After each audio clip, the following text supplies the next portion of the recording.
امام احمد بن حنبل رحمۃ اللہ علیہ کی اپنے بیٹے کو خوشگوار ازدواجی زندگی کے لیے 10 قیمتی نصیحتیں۔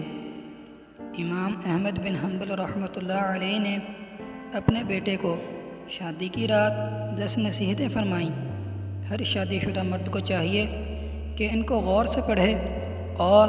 اپنی زندگی میں عملی طور پر اختیار کرے۔ پہلی، عورتیں تمہاری توجہ چاہتی ہیں اور چاہتی ہیں کہ تم ان سے واضح الفاظ میں محبت کا اظہار کرتے رہو، لہٰذا وقتاً فوقتاً اپنی بیوی کو اپنی محبت کا احساس دلاتے رہو اور واضح الفاظ میں اس کو بتاؤ کہ وہ تمہارے لیے کس قدر اہم ہے اور محبوب ہے۔ اس گمان میں نہ رہو کہ وہ خود سمجھ جائے گی، رشتوں کو اظہار کی ضرورت ہمیشہ رہتی ہے۔ دوسری، یاد رکھو اگر تم نے اس اظہار میں کنجوسی سے کام لیا تو تم دونوں کے درمیان ایک تلخ دراڑ آ جائے گی جو وقت کے ساتھ بڑھتی رہے گی اور محبت کو ختم کر دے گی۔ تیسری، عورتوں کو سخت مزاج اور ضرورت سے زیادہ محتاط مردوں سے کوفت ہوتی ہے، لیکن وہ نرم مزاج مرد کی نرمی کا بے جا فائدہ اٹھانا بھی جانتی ہیں، لہٰذا ان دونوں صفات میں اعتدال سے کام لینا تاکہ گھر میں توازن قائم رہے اور تم دونوں کو ذہنی سکون حاصل ہو۔ چوتھی، عورتیں اپنے شوہر سے وہی توقع رکھتی ہیں جو شوہر اپنی بیوی سے رکھتا ہے، یعنی عزت، محبت بھری باتیں، ظاہری جمال، صاف ستھرا لباس اور خوشبودار جسم، لہٰذا ہمیشہ اس کا خیال رکھنا۔ پانچویں، یاد رکھو گھر کی چار دیواری عورت کی سلطنت ہے۔ جب وہ وہاں ہوتی ہے تو گویا اپنی مملکت کے تخت پر بیٹھی ہوتی ہے۔ اس کی اس سلطنت میں بے جا مداخلت ہرگز نہ کرنا اور اس کا تخت چھیننے کی کوشش نہ کرنا۔ جس حد تک ممکن ہو گھر کے معاملات اس کے سپرد کرنا اور اس میں تصرف کی اس کو آزادی دینا۔ 6، ہر بیوی اپنے شوہر سے محبت کرنا چاہتی ہے، لیکن یاد رکھو اس کے اپنے ماں باپ، بہن بھائی اور دیگر گھر والے بھی ہیں جن سے وہ لا تعلق نہیں ہو سکتی اور نہ ہی اس سے ایسی توقع جائز ہے، لہٰذا کبھی بھی اپنے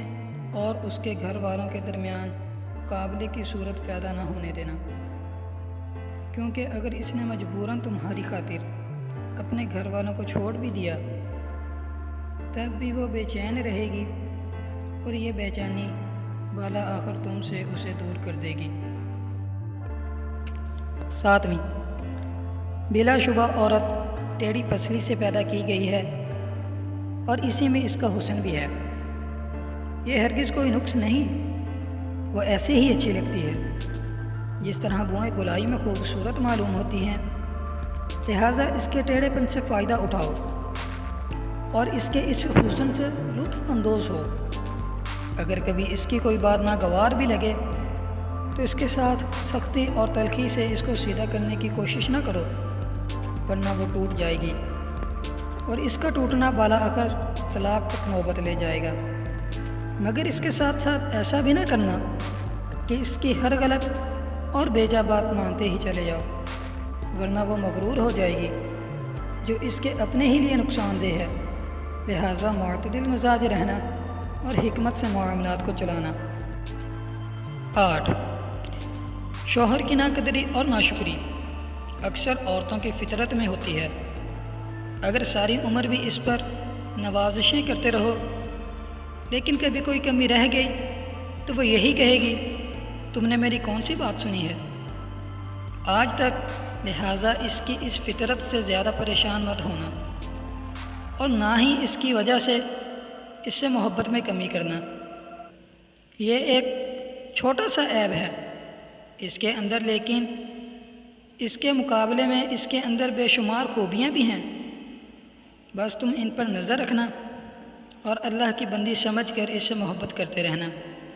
اور حقوق ادا کرتے رہنا۔ 9، ہر عورت پر جسمانی کمزوری کے کچھ ایام آتے ہیں، ان ایام میں اللہ تعالیٰ نے بھی اس کو عبادات میں چھوٹ دی ہے، اس کی نمازیں معاف کر دی ہیں